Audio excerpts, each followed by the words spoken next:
法国《查理周刊》旧办公室前发生持刀杀人的恐攻事件。中学老师帕蒂因为以《查理周刊》的漫画解释言论自由而遭到斩首。10月29日早上9点，在尼斯市中心的圣母院，3名虔诚的天主教徒被一名21岁的突尼西亚移民割喉杀害，其中1名70岁的妇女遭到斩首。Nous ne renoncerons pas aux caricatures, aux dessins, même si d'autres reculent. 马克宏向帕蒂老师致敬演说中的一句话，点燃了另一场外交冲突。Sakın Fransız markalara asla iltifat etmeyin. Bunları satın almayın. 在全世界民粹领袖的排行榜里，前3名当之无愧的土耳其总统埃尔多安，在法国老师被斩首杀害的悲剧风暴中，迅速地发现了一个新的舞台。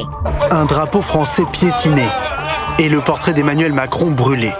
En Libye, en Palestine ou ici au Pakistan, plusieurs rassemblements ont eu lieu aujourd'hui contre le président français. Ce dernier paye notamment sa constance à défendre les caricatures du prophète Mahomet. 埃尔多安不但没有公开谴责斩首恶行，还登高一呼，自诩为所有穆斯林教徒的代言人。这正是埃尔多安梦寐以求的国际舞台。言辞越煽动，回响越大，效益越高。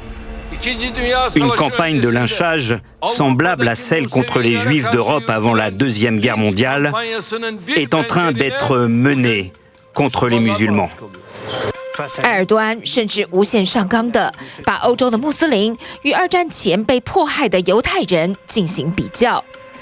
马克宏也在社群网站上反驳，更破例同时以法文、英文与阿拉伯文发表推文澄清，希望能平息愤怒。Nous continuerons. Nous respectons toutes les différences dans un esprit de paix. Nous n'acceptons jamais les discours de haine et défendons le débat raisonnable.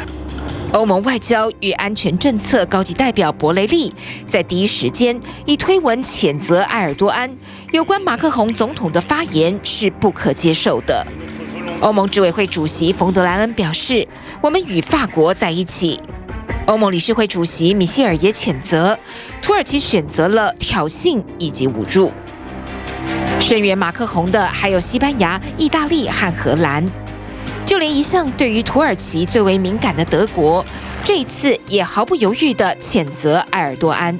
Wir stehen aber vor allen Dingen solidarisch an der Seite Frankreichs im Kampf gegen islamistische Extremisten, ganz besonders nach dem abscheulichen Terrorakt, den es in der letzten 事实上，在公开质疑马克宏的精神健康之前，土耳其和法国的争议一直没有停止。从最近的高加索地区双亚战争里，马克宏公开点名埃尔多安动员叙利亚佣兵支援亚塞拜然，到利比亚内战，法国和土耳其分别支持敌对的两边。En Méditerranée orientale aussi, la Turquie trouve la France sur son chemin. Emmanuel Macron redouble d'efforts pour freiner les projets d'exploration gazière des Turcs dans cette région. 土耳其与法国之间的冲突由来已久，这一次埃尔多安再度见缝插针，连续3天加码攻击马克宏之后，他高分贝的抢下杯葛，在土耳其以外的阿拉伯国家引起了很大的回响。Dans ce supermarché d'Amman, les marques de cosmétiques françaises, tout comme certaines denrées alimentaires, viennent d'être retirées de la vente en solidarité avec le prophète, peut-on lire sur ces affichettes. Les Français doivent respecter notre religion et nos principes. Ils ont la liberté d'expression, mais nous aussi. Et s'ils l'expriment par des caricatures, eh bien nous l'exprimons par l'économie. Et on verra au final qui est le plus fort. 中东国家对法国产品的杯葛是否会威胁到法国经济？中东市场只占法国对外贸易总额的3%，远远落后于欧洲市场所占的59%。Il n'est pas question de céder au chantage. Il y a un moment où on doit faire passer les principes avant la possibilité de développer nos affaires. Et donc on est évidemment totalement solidaire du gouvernement français. Et moi, évidemment, j'appelle les entreprises à résister à ce chantage. 法国的穆斯林信仰委员会主席也公开出面为马克宏还价。Je pense que les musulmans de France doivent défendre les intérêts de notre pays et je pense que ces appels de boycott n'ont pas lieu d'être. Il est clair que l'expression du président de la République a été déformée, instrumentalisée. Il est dans son rôle de dire le droit actuel, celui de la liberté de caricaturer, mais il n'appelle pas, il n'a pas demandé aux gens de publier les caricatures. Je pense que ça devrait choquer chacun d'entre nous de considérer que des puissances étrangères pensent que les musulmans de France leur appartiennent. De quel droit des puissances étrangères se mêlent de nos affaires? 但是在中东地区的叙利亚、约旦和伊拉克，大批民众走上街头，表达他们对马克宏反伊斯兰议程的愤怒。声讨马克宏的游行示威，甚至烧到了非洲的穆斯林国家。Dans les rues de Dakar aujourd'hui, des dizaines de milliers de manifestants avec un ennemi en commun, Emmanuel Macron. Un mannequin représentant le président français est brûlé, son visage symboliquement piétiné.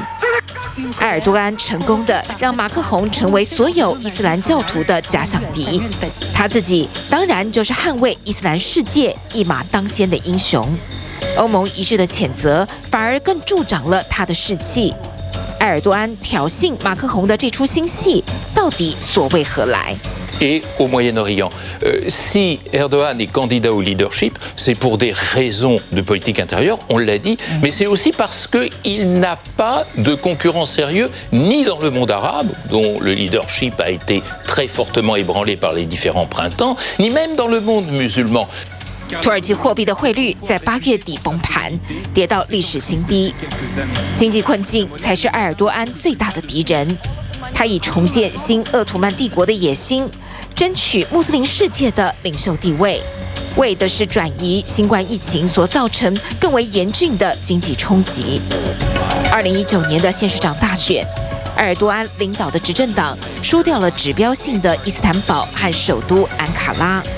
如果将原定于2023年6月的总统大选提前举行，民调显示他将以38.7%输给现任伊斯坦堡市长的41.9%。因此，他的当务之急是使出浑身解数，重新赢回选民。埃尔多安对马克宏的人身攻击，几乎是把外交分歧变质为个人化的冲突。但是尼斯圣母院的恐攻事件，再度让伊斯兰极端主义的威胁升至最高点。在第二波疫情失控与恐攻的梦魇中，2020是一个法国的多事之秋。